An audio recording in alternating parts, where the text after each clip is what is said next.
क्या ऑब्जेक्ट क्या है? Determine the value of x.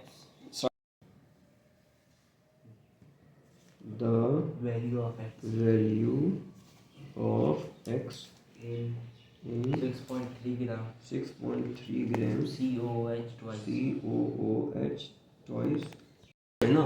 इसमें determine the value of X in 6.3 gram COOH twice dot XH2 dissolved per dm cube you are given 0.1 mNOH। पहले ये बताओ, ये इसको देख के कुछ याद आ रहा है? ये डॉट XH2O ये है क्या? डॉट H2O क्या होता है? चलो ये बता दो। डॉट H2O तो वाटर होता है। हाँ, ये डॉट H2O क्या होता है? ये होता है वाटर ऑफ क्रिस्टलाइजेशन। ये वाटर ऑफ क्रिस्टलाइजेशन है। ऑक्सैलिक एसिड के साथ कितने वाटर ऑफ क्रिस्टलाइजेशन होते हैं? जैसे कॉपर सल्फेट के साथ 5 होते हैं, कॉपर सल्फेट डॉट 5H2O। तो हमें ये डॉट XH2O में इसके साथ कितने वाटर ऑफ क्रिस्टलाइजेशन होते हैं ये मालूम करना है। अब इसके साथ हम करेंगे क्या? इसके साथ सबसे पहले तो काम ये करेंगे, इक्वेशन बनाएंगे। सर यहाँ पे H2SO4 है। नहीं है, नहीं, मैं बता रहा हूँ ना, गलत हो गया वो।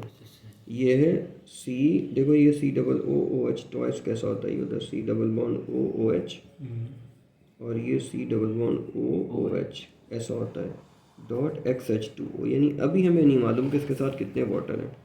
इसको हम किसके साथ रिएक्शन करा रहे हैं? सोडियम हाइड्रोक्साइड के साथ। तो 2 मोल लेंगे। क्यों?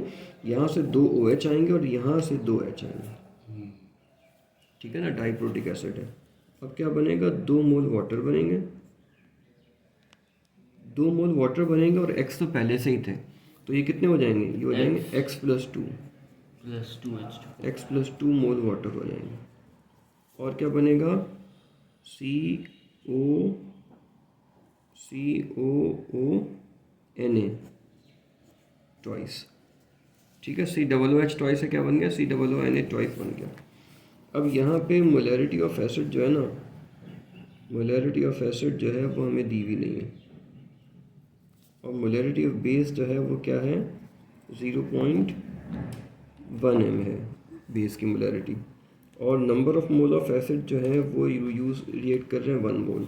और number of mole of base कितने यूज़ कर रहे हैं? 2 मोल यूज़ कर रहे हैं बेस के। और वॉल्यूम ऑफ एसिड, अच्छा अब देखो सर ये एसिड 2 नहीं है क्या? एसिड जो है एसिड का 1 मोल है, यहाँ से लेकर यहाँ तक ही 1 मॉलिक्यूल, 1 मोल है। सही मॉलिक्यूल है ये। ठीक है। अब वॉल्यूम ऑफ एसिड जो है ना, अब ये जो कि हम ये बेस है ना, बेस को हम लेंगे ब्यूरेट में। बेस आएगा ब्यूरेट में और कोनिकल फ्लास्क में क्या आएगा? एसिड आएगा, ऑक्सैलिक एसिड। ठीक है। और फिनोफ्थिलीन इंडिकेटर होगा। तो एसिड हम ले रहे हैं कोनिकल फ्लास्क में, तो वो 10 ml होगा। और बेस हम ले रहे हैं तो उसका जो वॉल्यूम आएगा वो मीन ब्यूरेट रीडिंग आएगा। तो वो मैं क्या ले रहा हूँ? 10 ml सपोज कर रहा हूँ। ठीक है। अब क्या हो जाएगा? फॉर्मूला वही हो जाएगा MAVA upon NA is equal to MBVB upon NB। ठीक है। तो MA हमें मालूम करना है, ये है 10 और एसिड के मोल है 1, MB है 0.1 और ये है 10 और number of mole of base है 2। तो 10 से कटा 10, ये आ जाएगा मोलैरिटी ऑफ एसिड आ गई 0.05 m। ठीक है, ये हमारे पास एसिड की मोलैरिटी आ गई। अब मोलैरिटी का फार्मूला क्या होता है? मोलैरिटी का फार्मूला होता है molarity is equal to number of mole divided by volume. ठीक है। अब इन्होंने 6.3 ग्राम डिजॉल्व किया था 1 dm³ में। ठीक है, 6.3 ग्राम डिजॉल्व किया था उन्होंने। अब हम क्या करेंगे कि मोलैरिटी की वैल्यू कितनी है? मोलैरिटी हमने फाइंड आउट की 0.05 मोलर। नंबर ऑफ मोल की जगह हम डाल देंगे मैस अपॉन मोलर मैस, और वॉल्यूम की जगह हम डाल देंगे 1 dm³। ठीक है। अब यहाँ पे होगा क्या कि 0.05 और ये मैस कितना है? 6.3 ग्राम है। मैक्स क्या है? 6.3 ग्राम है। और मोलर मैस कितना आएगा इसका? अगर इसका मोलर मैस निकालो, सर एसिड का हाँ, COOH ट्वाइस डॉट XH2O है। तो कार्बन का हो गया 12, ऑक्सीजन का हो गया 16 मल्टीप्लाई बाय 2, हाइड्रोजन का हो गया 1 और होल मल्टीप्लाई बाय 2।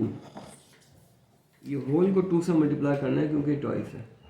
कार्बन का 12 हो गया, ऑक्सीजन का 32 हो गया, 2 में 12 और 32 34 44 45 हो गया, 45 और 2 से मल्टीप्लाई 90 हो गया। 90 हो गया। देखो कोई मसला तो नहीं।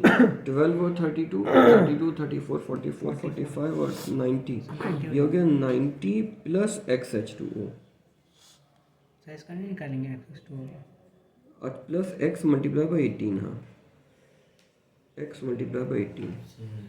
तो ये इसका जो मोलर मैस हो जाएगा वो हो जाएगा 90 प्लस 18x।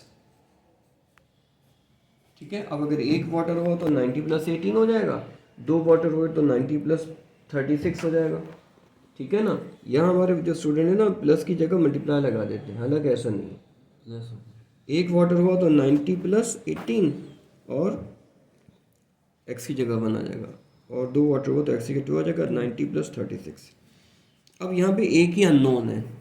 अब क्या करोगे कि ये 90 प्लस 18x और यहाँ ये क्रॉस मल्टीप्लाई होकर आगे 0.05 इज इक्वल टू 6.3।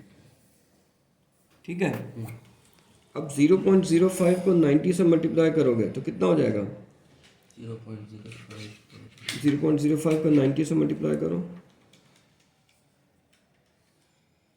4.5 ये हो गया 4.5, और 0.05 को 18 से मल्टीप्लाई करो, 9 हो जाएगा, 0.9 0.9x, और ये हो गया -6.3 इज इक्वल टू 0। अब 4.5 में से -6.3 करो, -1.8 -1.8 plus 0.9x is equal to 0। तो 0.9x बराबर हो जाएगा 1.8 के। तो x बराबर हो जाएगा 1.8 डिवाइडेड बाय 0.9, तो x बराबर हो जाएगा 2 के। तो hence 2 water is equal water of crystallization, ये आपका x आंसर हो गया। और ये x का मतलब क्या है? हेंस वाटर ऑफ क्रिस्टलाइजेशन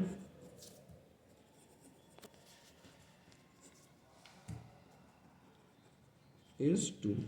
तो फॉर्मूला क्या हो जाएगा? COOH twice dot 2H2O। ठीक है।